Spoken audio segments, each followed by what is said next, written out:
Voilà, de retour pour la deuxième partie avec un nouveau de la bande cette fois. Qui est arrivé.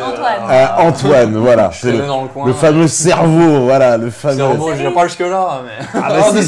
Il tombe à l'ancêtre tout à l'heure. On dit le cerveau de la bande. C'est lui qui a les concepts. Les concepts, qui formule. Le chercheur. T'es l'homme de l'ombre, t'es le Henri Guénaud des brigands. Ouais, il irait pas jusque là, mais il y a un peu de ça. Ah bah Henri Guénaud, il écrivait les 5 textes de Sarkozy, hein, tu vois. Un peu le Jack Attali du groupe, quoi. Voilà, tu vois. L'avenir, tu dis l'avenir, le prophète. Le prophète. Alors on t'attendait tous, tu vois justement. Alors les brigandes, quel est l'avenir, puisque c'est toi qui... Bah l'avenir, comment un peu l'oracle de Delphes là.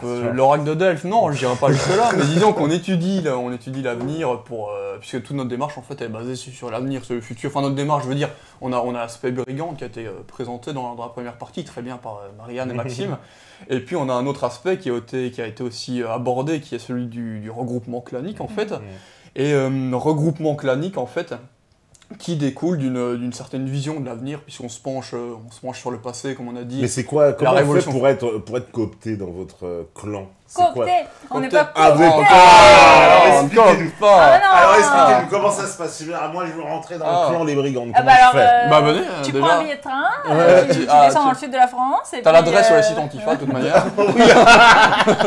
Et puis après, voilà, si ça te plaît, tu restes. Et après c'est quoi, c'est un entretien? Vous parlez? Non, mais en fait, nous on s'est connus par la musique aussi, comme on l'a dit tout à l'heure, par la sphère aussi conspire antimondialiste.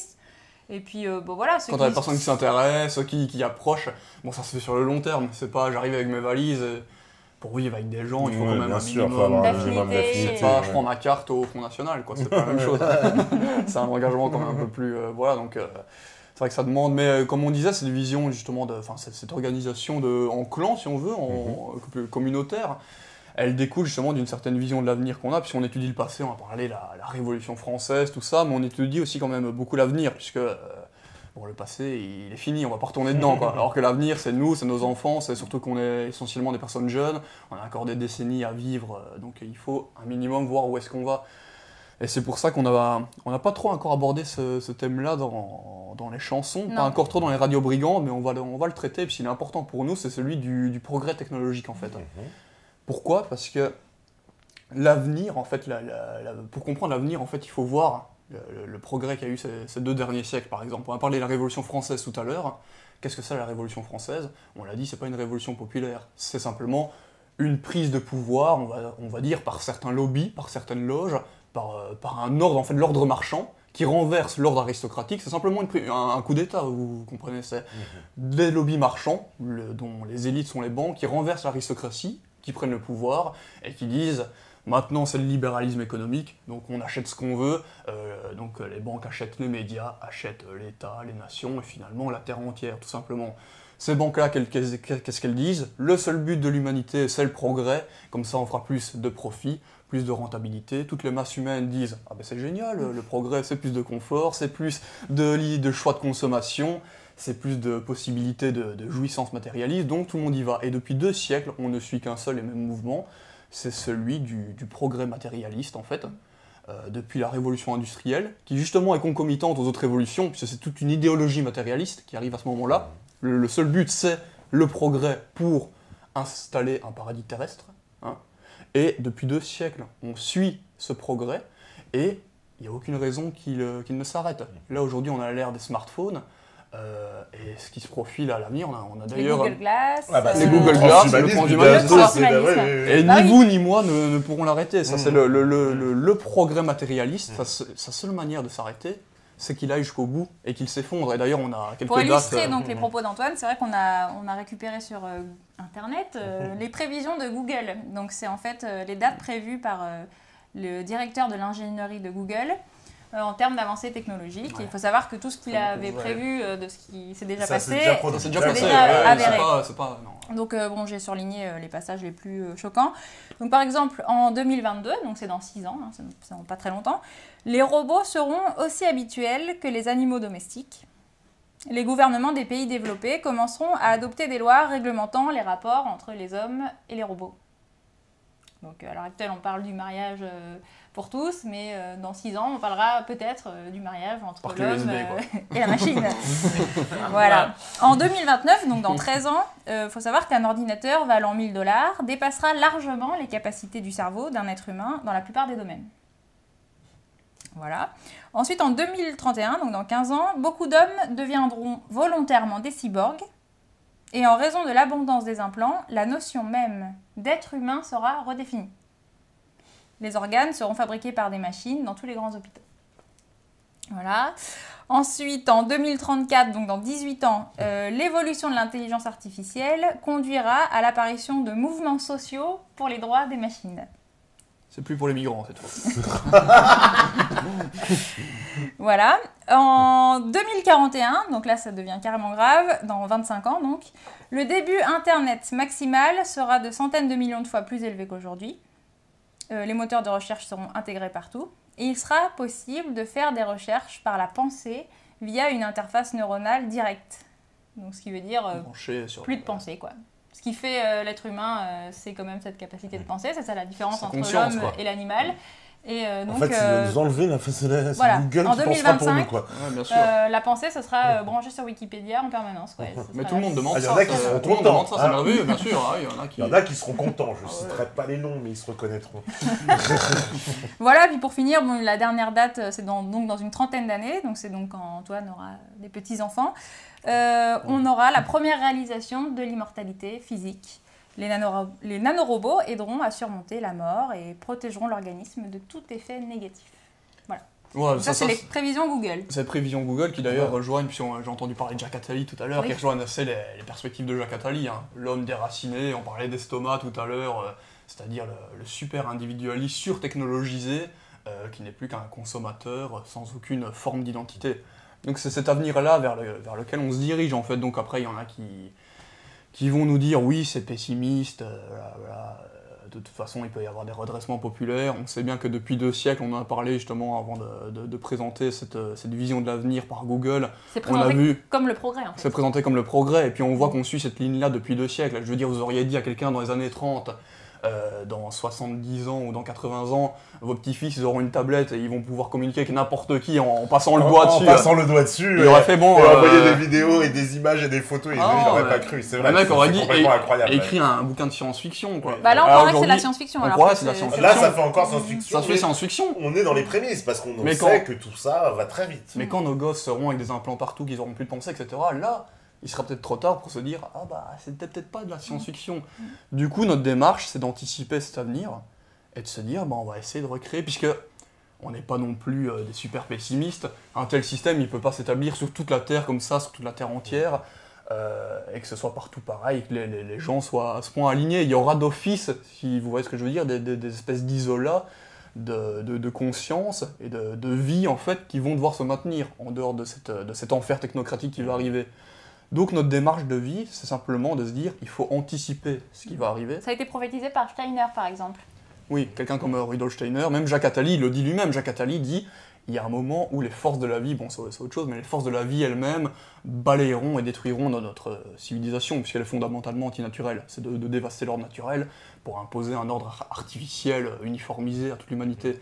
Et donc nous, notre démarche, c'est face à cet ordre uniformisé, de créer des espèces d'isolats de vie, justement, qui puissent, à tous les niveaux, voilà, où les gens peuvent naturel. se voir en vrai, communiquer réellement, se reproduire naturellement, ouais, ce genre de choses qui aujourd'hui sont carrément menacées. Non mais depuis le plus bas niveau, comme on dit, se reproduire naturellement jusqu'à conserver sa pensée, puisque Internet c'est simplement la fin de la pensée d'une certaine manière. On voit que là on est encore dans une phase embryonnaire d'Internet. Ouais.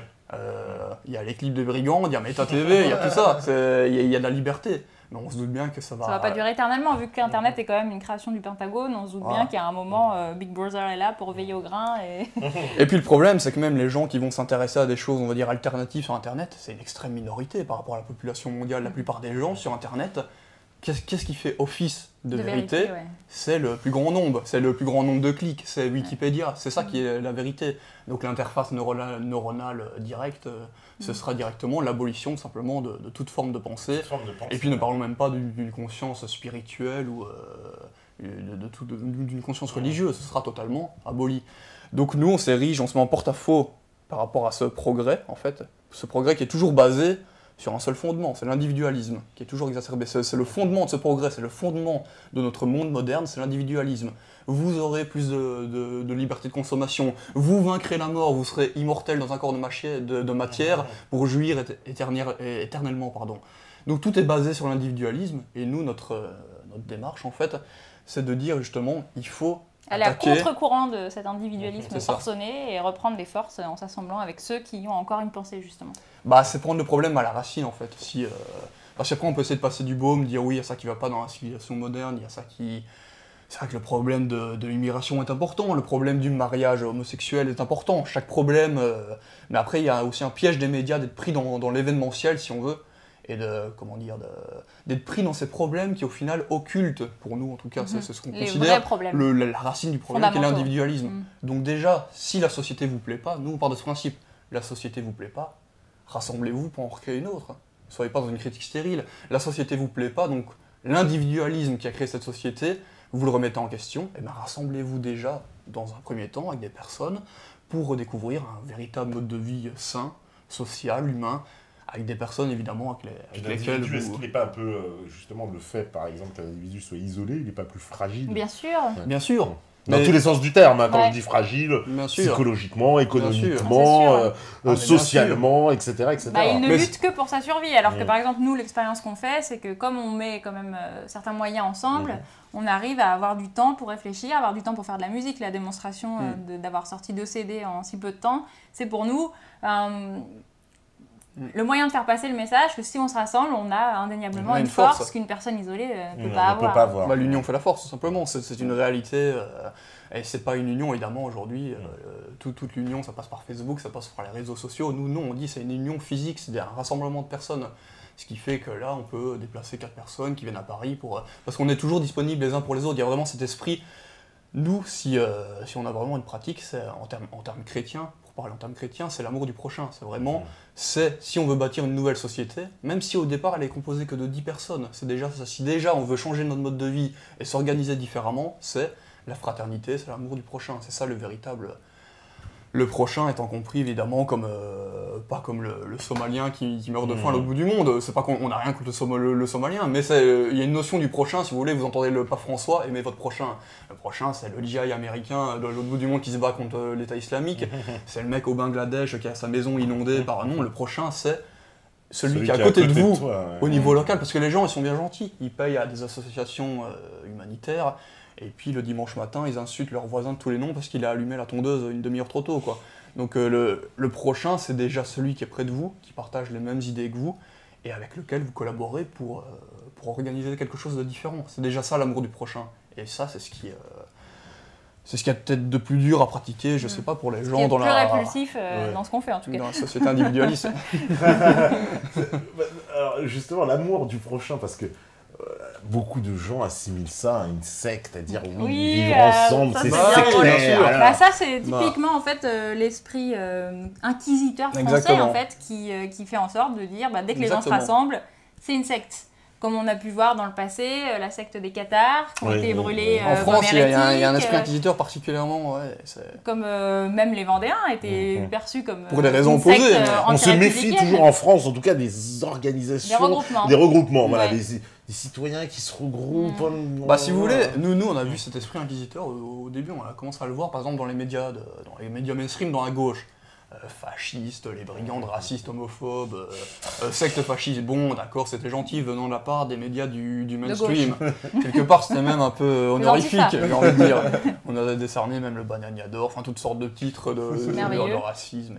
On a été excommuniés par tous les grands médias en fait. Puis d'ailleurs, à tous ceux qui pensent qu'on est raciste, le propriétaire de nos studios résidence est congolais, donc c'est un de nos meilleurs sponsors. Donc, voilà, l'image du skinhead, on en reparlera plus tard. Mais donc, c'est de la part des médias du mainstream, bon, on s'y attendait. Par contre, on a eu une autre forme d'autres types d'attaques qui viennent en fait de médias justement du milieu antimondialiste, c'est principalement de Rivarol. Pour ne pas le citer. Pour ne pas le citer, voilà. Voilà, Rivarol qui est devenu, l'aura pas cité, Rivarol qui est devenu une espèce de bac à vomir dans lequel on vient vomir dedans. Ça va. Non, c'est ce qu'on a découvert. Moi j'aimais bien Rivarol, je lisais avant. Puis un jour j'ai ouvert, j'ai eu les brigands, sectes, etc. avec toutes sortes, un dégueulis qui coulait avec même des gauchistes qui venaient témoigner dedans. Ah ouais, ah bon, c'est ça Rivarol, bon je savais pas. Oui, il se basait sur un article du Point. Oui, les deux sources de l'article, c'était un article du Point. Donc pour Rivarol, le grand média alternatif, c'est pas forcément très sérieux. Deuxième source, des personnes qui nous ont connus, mais qui sont des super gauchistes. L'une est membre d'une secte sioniste, pour le coup vraiment une secte. L'autre est un chanteur du groupe Front 242, musique groupe de sataniste, électronique. Donc voilà les témoins de Rivarol. Bref, c'est une autre histoire. Mais ce qu'on a vu avec cette attaque qui est partie de Rivarol et qui consistait à dire dans les milieux catholiques, oui, les brigands, c'est une secte, une terrible secte sataniste. On a vu qu'il y avait un problème en fait dans la résistance antimondialiste. C'est qu'elle roulait avec un frein en fait. Et ce frein, c'était l'esprit inquisiteur du catholicisme en fait. Parce que nous, on n'a rien contre les catholiques. Vous regardez nos chansons, vous regardez Jeanne d'Arc, vous regardez Chevaucher le dragon, on défend l'identité de la France. L'identité de la France, elle est catholique. Beaucoup de nos fans sont catholiques d'ailleurs. Beaucoup de nos fans sont catholiques. Et même après les attaques qu'il y a eu, beaucoup de catholiques sont restés nos fans, mais le problème qu'il y a, c'est pas tant le catholicisme, c'est l'esprit inquisiteur qui voudrait que, comme il y a un Dieu unique, il faut qu'il y ait une loi unique, il faut que cette loi elle soit appliquée pour tous les hommes, sur toute la terre. Et c'est l'Église... Et c'est très aussi, justement, c'est bien que tu précises d'esprit catholique avec le Vatican, etc. Parce que dans les autres religions, ça fonctionne un peu différemment. Mais c'est vrai que dans le catholicisme, il y a le côté de l'institution qui est là et qui dit ça se passe comme ça, A égale B, et puis tu peux pas dire ça. Bien sûr. Mais on n'avait pas de problème avec ça avant qu'on touche en fait, parce que le véritable problème il est là. Après, ils ont cherché des prétextes, on a cherché des gauchos à gauche à droite, c'était pitoyable. Après, on nous a traités d'adorateurs de Dracula, de Raïens. Uniquement les jours fériés. Les adorateurs de Dracula, par contre, c'est drôle. Ils n'ont pas dit qu'on torturait des chats et qu'on... C'est à cause des masques et tout, c'est pour ça. Mais il faut voir que cette attaque de catholiques, en fait, sa véritable raison, c'est qu'on a touché un problème qui est le problème jésuite. Ce qu'on nous reproche, c'est d'avoir attaqué, d'avoir dénoncé... Parce qu'en fait, notre ligne est très simple. On dénonce les forces mondialistes, puisqu'on défend la diversité, c'est très simple, et on encourage toute forme de force antimondialiste. Pas compliqué. On attaque donc la Compagnie de Jésus, parce que depuis le début, donc la Compagnie de Jésus, qui est un ordre catholique fondé par saint Ignace au XVIe siècle, principalement d'ailleurs par des judéo-converts, c'est le premier grand ordre catholique à avoir fait rentrer massivement les juifs dans l'église, mais c'est une autre histoire. Pour ça, il faut se procurer notre brochure sur la Compagnie de Jésus, tout est expliqué de façon factuelle. Une émission sur les jésuites. Voilà, peut-être. J'espère. On va essayer de faire simple aujourd'hui, parce qu'il y a énormément de choses à dire là-dessus. Mais c'est depuis la fondation de cette compagnie, qui partout, dès le départ, a été dans le monde entier pour mélanger les traditions toutes ensemble. Toutes les traditions du monde. Quand ils ont été en Inde, ils se sont fait brahmanes. Quand ils ont été en Chine, ils se sont fait confuciens. C'est ceux dont les accusent les récentistes. C'est marrant. Vous rejoignez mais là-dessus. C'est parce que c'est un fait, simplement. Et même, l'Église a condamné elle-même à plusieurs reprises les jésuites. Ils ont même été interdits un demi-siècle par l'Église, il faut voir ça. Mais ils le ont pape été virés. François est de jésuite. Le pape est justement. C'est pour ça. C'est pour ça que je dis, depuis le début de leur politique de mélanger les cultures, quand ils arrivent au Japon, ils disent clairement au Seigneur du Japon, notre idéal est de créer une fraternité mondiale et religieuse entre les peuples, c'est clair, un ordre mondial quoi. Depuis le début de la Compagnie de Jésus jusqu'au pape François actuellement, qui se fait promoteur de l'immigration, du marxisme, du dialogue interreligieux et tout le monde. Ses prédécesseurs, parce que Jean-Paul II avait bien initié. Mais qui va bien plus loin que les autres. Il va plus loin que les autres. Il va bien plus loin que les autres. Il suit l'époque, finalement. Il suit l'époque. Mais regardez, par exemple, les dénonciations, on parlait de Gabriele Adinolfi tout à l'heure, il parle d'un parti jésuite, clairement très influent en Italie, par exemple, auquel évidemment dont fait partie le pape François, évidemment, puisqu'il est issu de cette compagnie. Et on voit que depuis le début de cette compagnie jusqu'à aujourd'hui avec le pape François, il y a un mouvement internationaliste indéniablement. Donc, bah nous on est intègre, on dit qu'on dénonce les forces mondialistes, donc on dénonce la Compagnie de Jésus. C'est une chanson parmi d'autres. À côté, on a les francs-maçons, on a les Américains. Mais les catholiques, là, ça y est, c'est fini. Ils ont touché à des mecs qui ont été sanctifiés par l'Église. Ah non, mais... À des saints. C'est pour ça que les catholiques sont fâchés. Certains catholiques se sont fâchés à cause de ça. Donc, d'accord. Pour revenir justement à ce qu'on disait, on constate qu'il y a une espèce d'interdiction de pensée à l'intérieur même du mouvement national, en fait, des mouvements antimondialistes, interdiction de pensée qui vient par l'esprit religieux qui est mis avant la politique. Parce que la religion n'a pas de problème, donc la religion, on est pour la liberté de culte. Mais la religion, c'est une affaire privée. La politique, c'est une affaire publique. On s'occupe de la nation, pas des cultes. Or, il y a certains lobbies catholiques internes au mouvement antimondialiste qui se sont créés et qui sont les agents les plus utiles des jésuites et du système, puisqu'ils divisent les mouvements antimondialistes de l'intérieur en excommuniant tout le monde, en empêchant toute forme d'alliance de se créer, évidemment, puisqu'ils sont toujours en train de diviser au nom de leur dogme infaillible. Ils cherchent l'hérétique partout où ils peuvent se présenter, qu'ils soient païens. Ils se posent en inquisiteur, bien sûr. D'ailleurs, ils défendent l'Inquisition, les bûchers. Moi j'ai vu une vidéo horrifiante d'un sédévacantiste français qui était une conférence en 2 heures où il légitimait les crimes de l'Inquisition en disant bah oui, de toute façon, si vous n'êtes pas catholique, vous allez finir en enfer, donc il vaut mieux qu'on vous torture et qu'on vous coupe le pied et tout pour vous faire catholique, au moins vous irez au paradis après. Vous voyez les mecs. C'est le même esprit qui a brûlé Jeanne d'Arc, par exemple. Après, ils en ont fait une sainte. Ça montre le... Mais bref, tout ça pour dire, il y a un catholicisme traditionnaliste qui est utile aux jésuites dans les milieux antimondialistes, puisqu'il sert à diviser, il sert à empêcher toute forme d'alliance, et il sert aussi à empêcher l'alternative qu'on appelle l'alternative des clans, en fait, l'alternative communautaire qui est de se regrouper pour commencer à chercher des alternatives réelles, à vouloir fonder des nouvelles micro-sociétés, si on veut, des nouveaux systèmes sociaux et culturels à contre-courant du système global, c'est ce qu'on fait. Et justement, cet esprit catholique inquisiteur empêche ces démarches aussi, puisque dès qu'elles ne sont pas catholiques, c'est une secte. C'est sataniste, c'est adorateur de drague. Après, tout est bon. Après, c'est folklore. On met la mayonnaise. Donc voilà, c'est vrai qu'on a eu ces attaques pour ces...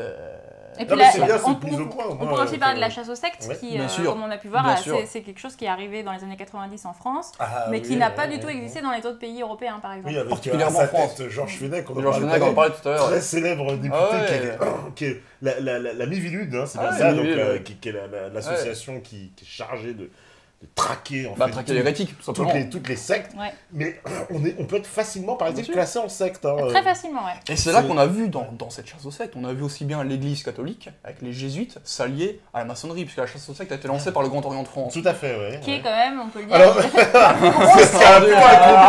le Grand Orient de France, c'est un niveau secte, alors mon frère... Donc, il y a une convergence, on a vu d'intérêt entre l'église, les jésuites et puis la maçonnerie, le Grand Orient, pour traquer tout rassemblement non conforme, c'est-à-dire tout rassemblement minoritaire qui n'est pas basé sur les mêmes valeurs que les valeurs de la République française, tout simplement.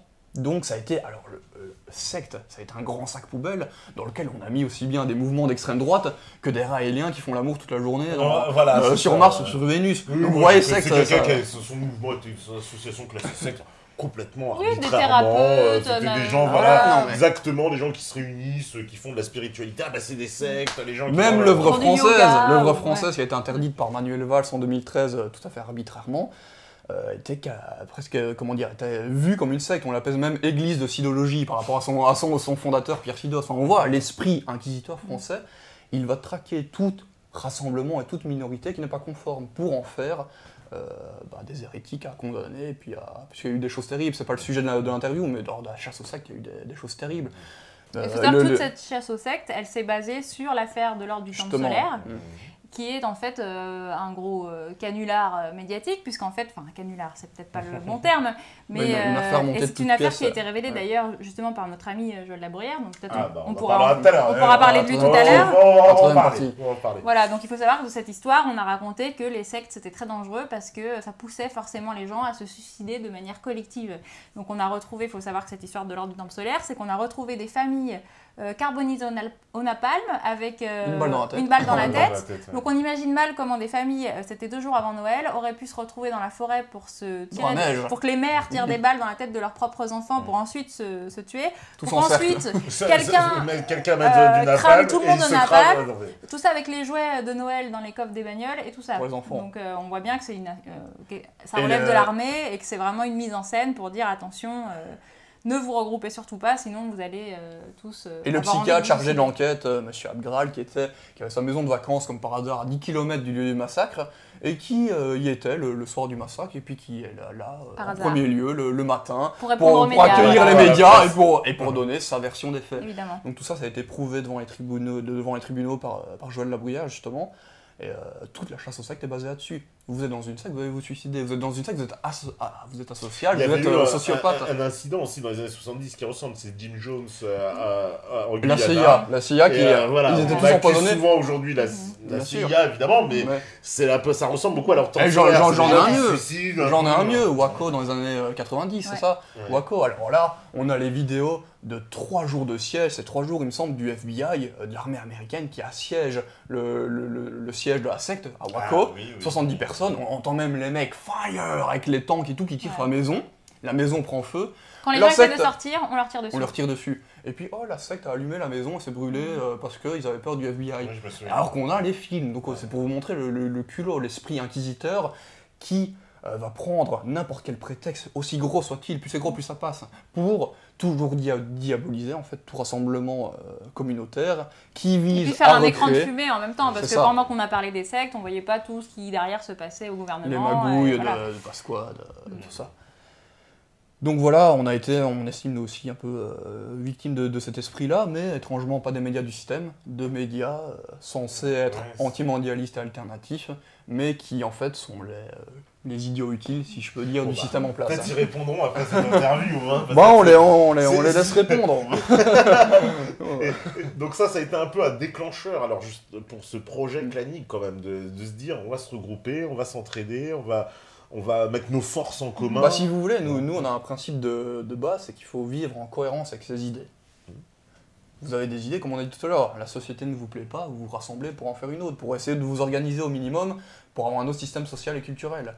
Donc et puis autre chose, c'est aussi l'alternative la plus directe et la plus concrète qu'on ait. J'entends par là que beaucoup de personnes peuvent espérer, comme on le disait tout à l'heure, dans la voie électorale, dans le fait qu'un Messie arrive et rétablisse les choses. Bref, on se déresponsabilise en fait.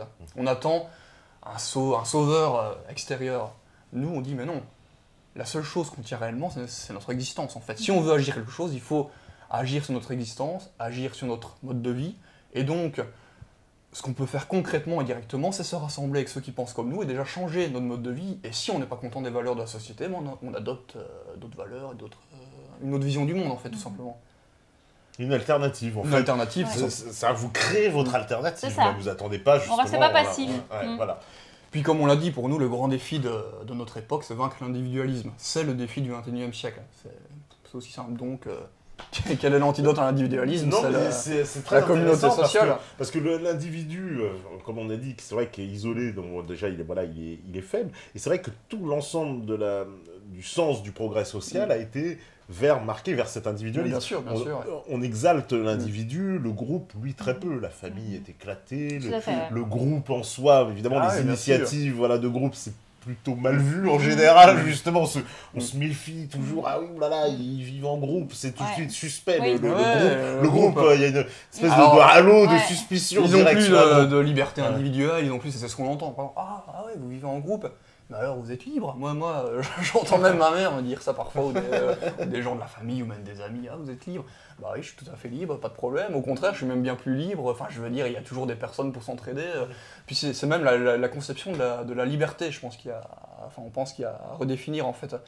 On parlait de Dominique Vénère tout à l'heure, je pense que c'était Maxime qui parlait de Dominique Vénère. Il parle de la liberté comme de l'intégration. Enfin, pour les anciens, en fait, la liberté, c'est l'intégration dans un cosmos, dans un ordre où, comment dire, vous êtes pris en charge quelque part et vous êtes libre au niveau de l'esprit. Je ne sais pas si vous me suivez, parce que quelqu'un de seul, quelqu'un qui n'est pas dans un ordre, qui n'est pas dans un cosmos, il est seul avec lui-même et en fait, il est tout sauf libre, puisqu'il a il est seul, il doit se démerder pour payer ses fins de mois, il a ses dettes à rembourser, il est seul pour se démerder en toute forme de situation, qu'il se fasse agresser, qu'il soit endetté, que sa maison brûle, il est seul en permanence, il n'a pas de liberté, c'est un esclave. L'individualiste, il croit la seule liberté individuelle qui est dans le monde marchand, c'est la liberté de consommer toutes les conneries que vous avez. D'aller à Disneyland ou de regarder des films hollywoodiens, c'est ça le... Donc en fait, liberté de consommer, c'est réduit à justement la seule acte de liberté. C'est ça, le mot liberté, c'est réduit à liberté de consommer. Nous, on estime que la liberté, c'est pas une liberté individuelle comme l'entend Jacques Attali, si défenseur de cette liberté individuelle, justement parce qu'elle permet à son ordre mondial de fonctionner, cette liberté individuelle de consommer. Nous, on estime que la liberté, c'est une liberté de groupe. Et ça, c'est la conception traditionnelle de la liberté. C'est que des gens s'assemblent ensemble. Ils s'assemblent, et comme l'union fait la force, ils ont une certaine liberté d'action. Une certaine souveraineté, qui fait une certaine autonomie aussi, qui fait qu'ils peuvent entreprendre toutes sortes de choses. Quelqu'un de tout seul, par exemple, n'aurait pas eu la liberté de sortir 2 albums en 8 mois. Bien sûr, certain. Ça aurait été très compliqué, mais bien sûr. Par contre, c'est deux notions différentes de la liberté. Parce qu'on a un petit peu évoqué Adinolfi, mais il me semble que lui, il présente bien le fait qu'il y a certains groupes qui ont justement, par exemple, on parle du lobby homosexuel, on parle par exemple des musulmans, enfin il y a beaucoup de regroupements pour qui on encourage justement à retrouver de la force dans un clan en fait, alors que qui est-ce qui est visé pour s'enfermer dans l'individualisme, c'est toujours les mêmes, c'est... nous, justement, on est les premières cibles du... C'est-à-dire, en fait, on autorise certains à se regrouper, mais pas d'autres. En France, bien sûr.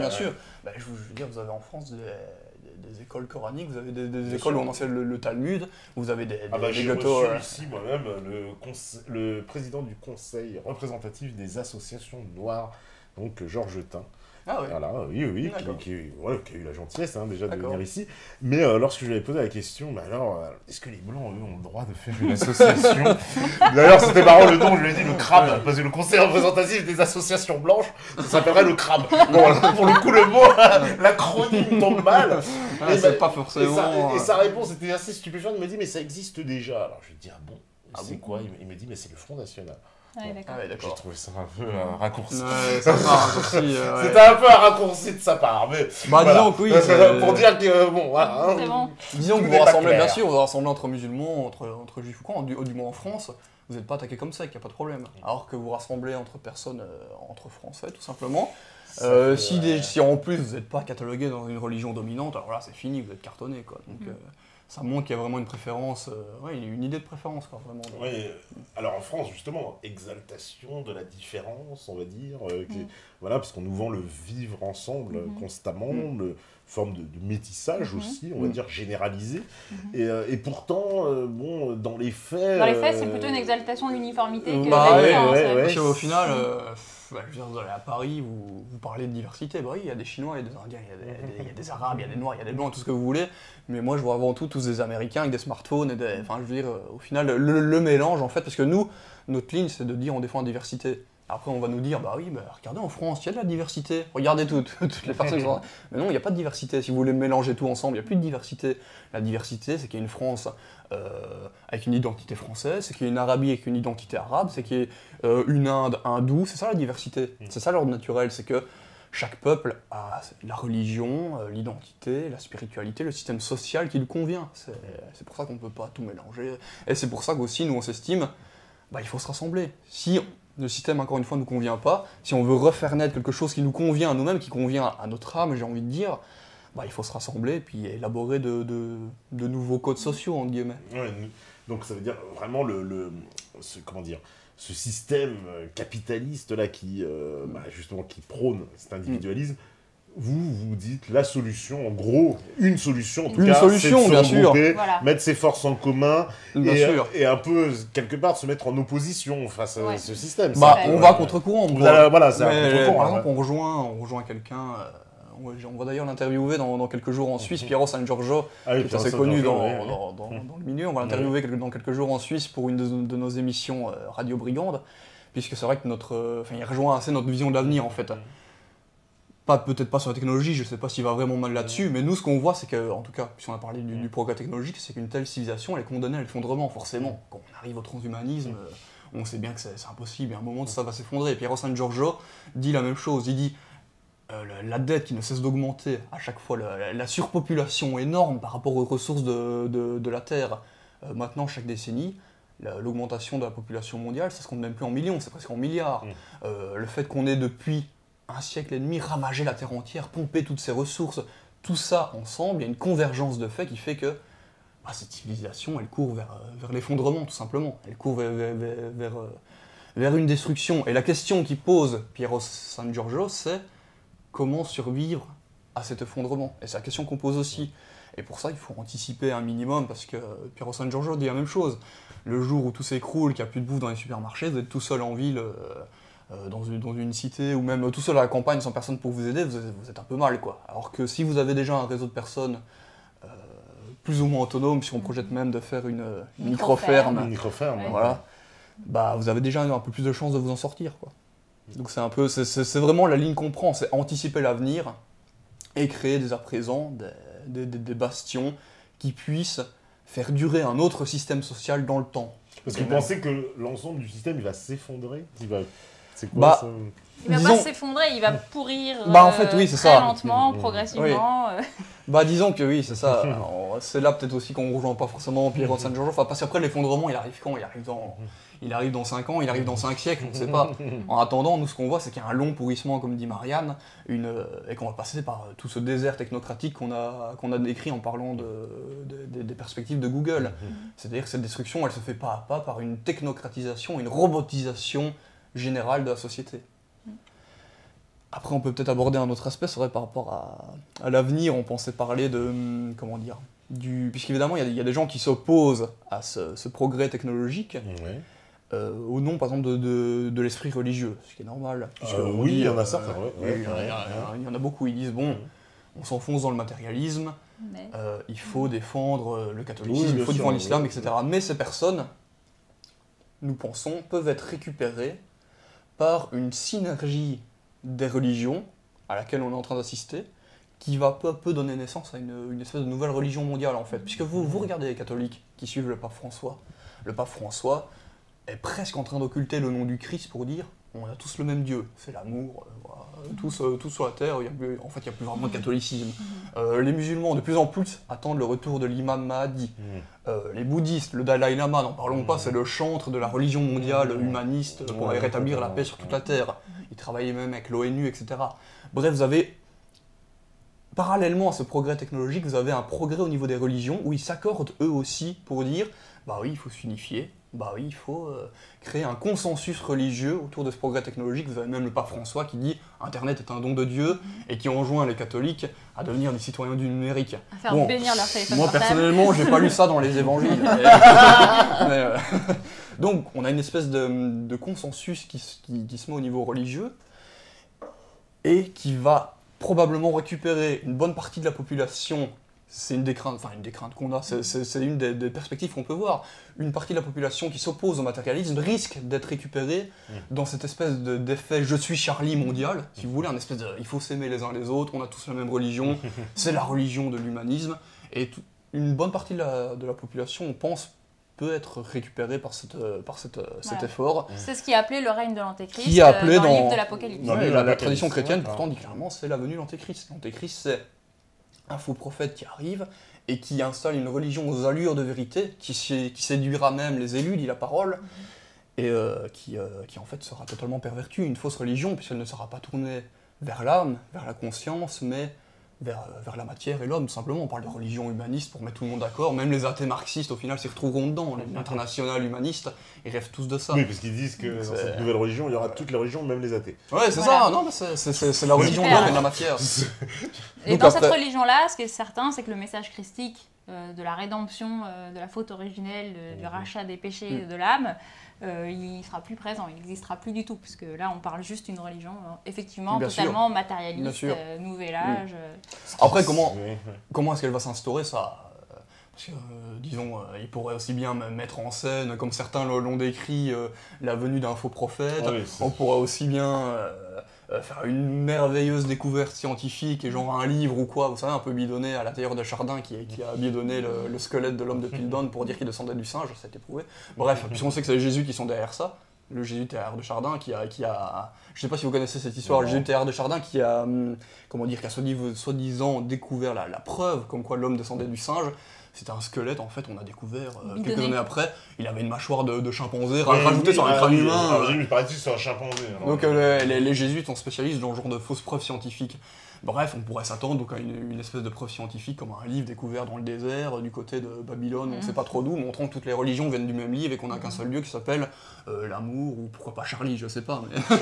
Mais donc, on peut s'attendre à tout, mais on voit qu'il y a ce mouvement, parallèlement au progrès technologique, il y a ce mouvement qui vise aussi à unifier toutes les consciences dans une même religion de l'homme, en fait.